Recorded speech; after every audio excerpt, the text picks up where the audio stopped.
The Independent National Electoral Commission yesterday announced the postponement of governorship election and State House of Assembly elections scheduled to hold on Saturday 11 to March 18. This is coming hours after the Court of Appeal sitting in Abuja green-lighted a request by the Independent National Electoral Commission INEC to reconfigure the bimodal voter accreditation system (BVAS) used for the conduct of February 25 presidential and National Assembly elections. INEC National Commissioner and Chairman, Voter Education and Publicity, Festus Okoye, in a statement issued yesterday, said the decision to postpone the polls was made to ensure adequate time to back up the stored data in over 176,000 BVAS machines from the presidential and National Assembly elections, and then reconfigure the machines for governorship and House of Assembly elections. Justice Joseph Ike of the Court of Appeal, in a ruling on an ex parte application delivered on March 3, granted permission to the presidential candidate of the People's Democratic Party, Atiku Abubakar, and Labour Party, Peter Obi, to inspect all electoral materials used in the conduct of the elections for the office of the President of the Federal Republic of Nigeria, held on February 25, 2023. Our correspondent Godfrey Semagai reports. Free process. So don't do double packing. This courtroom packed full with party supporters and politicians, including Peter Obi of the Labour Party. Tension is high as people await the Court of Appeal's ruling on whether INEC can reconfigure its electoral machines BVAS or not to do so ahead of Saturday's governorship and state houses of assembly polls. Obi, along with Atiku Abubakar of the PDP, who contested in the presidential elections, had expressed fears about INEC's application seeking to reset the BVAS machines ahead of this weekend's state-level elections. The three-member panel, led by Joseph Ike, however, granted permission to INEC to reconfigure the BVAS for the next round of polls, but directed INEC to ensure that it uploads the February 25th presidential results data to its back-end server and make certified true copies available for all respondents. In what looked like a win-win for all parties, the court also maintained its earlier order made on March 3rd, allowing Obi and Atiku to inspect sensitive electoral materials. It also went ahead to grant presidential candidate of the APC, Bola Ahmed Tinubu, access to inspect the same sensitive electoral materials for the defense of his case. The ruling brought some respite for lawyers representing the different parties in court. The fears of Nigerians is allayed because we're going to conduct governorship election as scheduled by INEC. We have two elections on that day. Governorship election and state houses assembly election. These are what we are going to conduct on the 11th of March, inshallah. The reliefs granted by the court on the 3rd of March 2023 stand. In other words, they have to comply with the orders of court and allow us have access. And we need just 7 days to have all that we need. Because without exercising our right to have access to all these reliefs I've mentioned, that simply means that our petition is indirectly being affected. The good news is that the initial order of the court made on the 3rd of March, permitting Peter Gregory Obi and Labour Party to inspect the facilities of INEC, including the BVAS machine, which they intend to use to prove their petition. Those orders are sustained. The application seeking to vary it was refused. All is now set for the parties to conduct their forensic examination of the ballot papers and other electronic documents and materials used by the electoral body on election day as Nigerians await the commencement of hearing for what many have termed an interesting legal battle ahead. Godfrey Eshemoge, Arise News. So joining us from our Abuja studios, Professor School of Postgraduate Studies, Wells University, Abuja, and also joining us later on the program as the program progresses is Oluwole Osaze-Ozie, a former director of Voter Education and Publicity of the Independent National Electoral Commission. Prof, it's a pleasure having you. Good morning to you. Would like to ask, can a lot of people still trust INEC's reconfiguration and certify true copies, despite the fact that the same INEC issued two different certified true copies in the Osun Election Tribunal case from the same BVAS? All right. Thank you. Good morning, Rufai. Good morning, Ayo. Good morning, Professor of Media Practice, Dr. Abati. And Rufai is Deputy Dean, not Dean, please. Thank you. Okay. And okay, straight to your question, I think, yeah, Deputy Dean, yeah. I think the complication is coming slightly because INEC is severally shooting itself on the foot, by poor messaging. Sometimes the messaging is not timely, and sometimes when you think it is timely, the words are clumsy, the thoughts are disjointed, and of course you have to labor very hard to identify, what the information they are trying to put across, with every due respect. Like the postponement they just announced overnight yesterday, which seemingly fit into the kind of item that will stop press, was somewhat plausible, but you have to read and reread that message before you understand what they are talking about. But first of all, maybe we should put things in context. This is not the first time we're going to see postponement. We saw it in 2019 in the build-up to the presidential election, but massively it didn't happen in the build-up to this version of the same election. But again, it's coming in the middle of the election where we're having a 1 week extension. So many things model up, so many things coming up. And some reasons have actually been genuinely adduced. One is the need for parties to inspect materials as they are severally asking for, which is okay. And the second is for INEC to reconfigure the beavers. And reconfiguration, again, that's the point about information. I'm not sure it's been properly communicated. It's not necessarily about tampering with the details in the machine, maybe details embedded in it, with the presidential election, but it's just about making it fit into the next election, the next round of election, which is the governorship and National Assembly and State House of Assembly election, going by the way the machine works.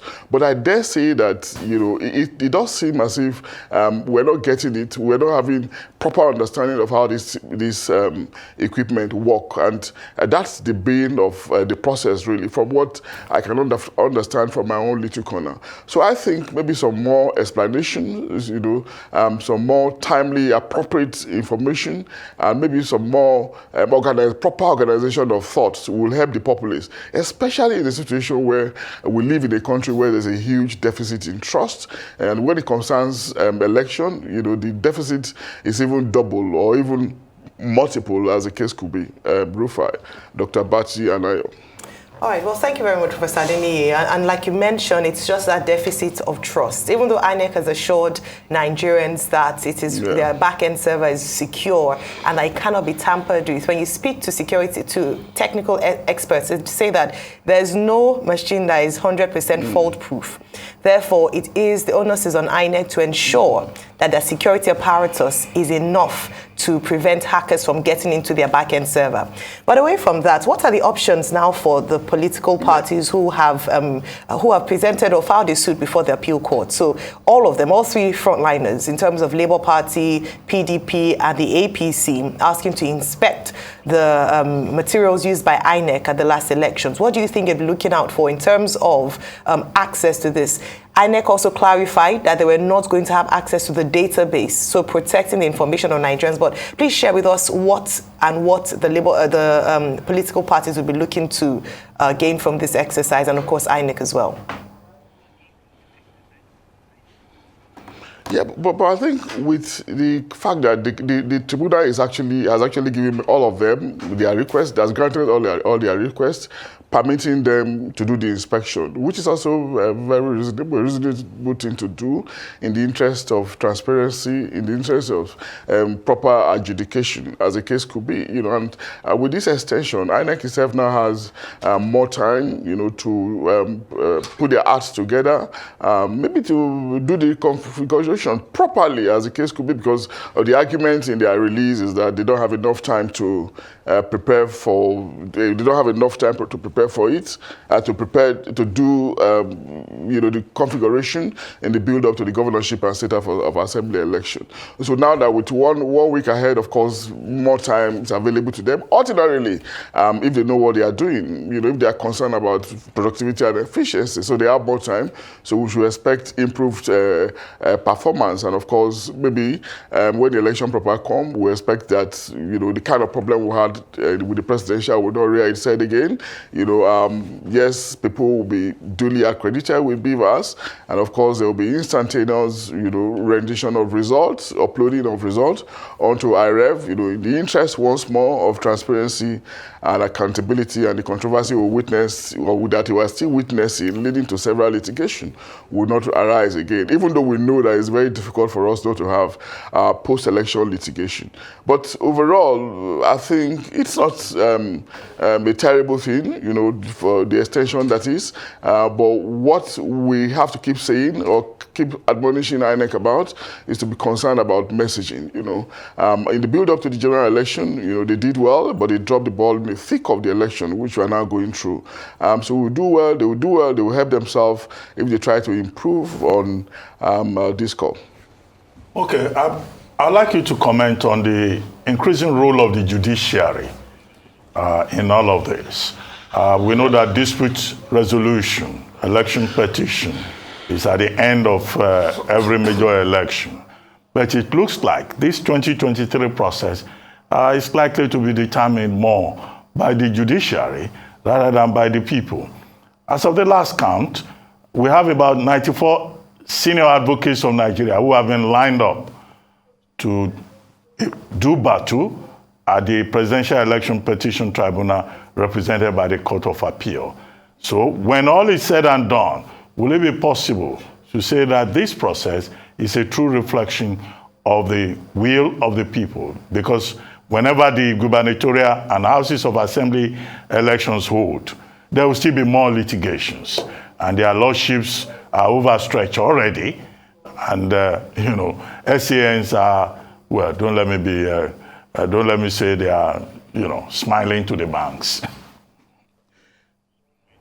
The SANs are busy. I think they simply be safer to say that, Dr. Abati. They are busy. That's the better way to put it. Yeah, that's right. Okay. I think it is still part of the character of our democracy, really, for us to let things go, rightly or wrongly. Sometimes we may have to try not to be unfair to those who feel legitimately concerned about being cheated in an election process, But sometimes it's also about making sacrifice, about letting things go in the interest, when you look at the bigger picture, in the interest of peace and progress. I think it is still character of our democracy, to fight it all out, and that's why we have had arguments in the past about whether we should continue with this winner-take-all approach, the American presidential system, where the winner would take all.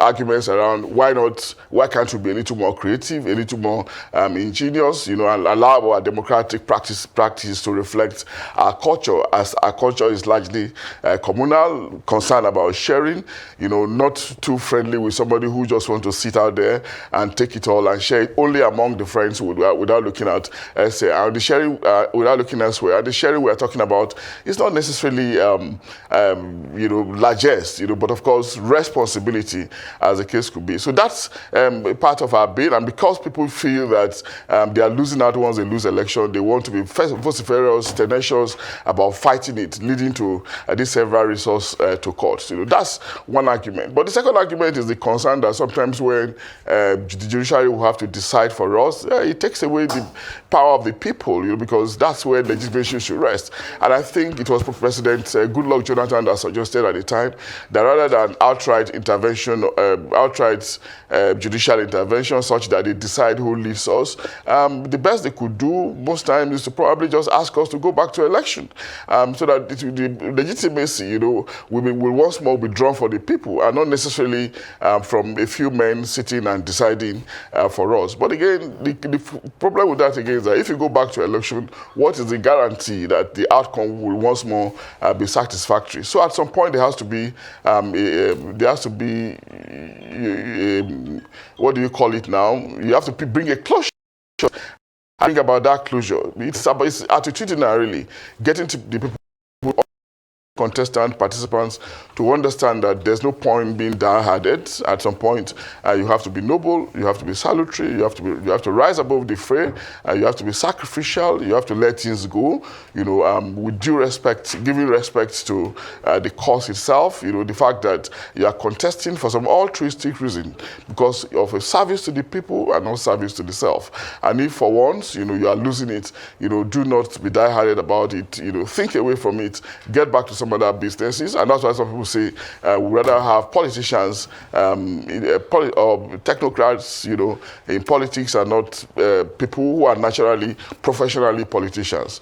So this kind of reconfiguration, attitudinal reconfiguration would rather help us, and it will take time, maybe it will take time using or leveraging short and long-term mechanism. Short-term mechanism is for us to continue the conversation like this. Then the long-term one is for us to be concerned about a painstaking process of political reorientation, so that it can go in tandem with a democracy that is supposedly growing in terms of longevity, but not growing in terms of character and content. Dr. Abati. I asked you a question earlier on, and I'd like to ask you that question again.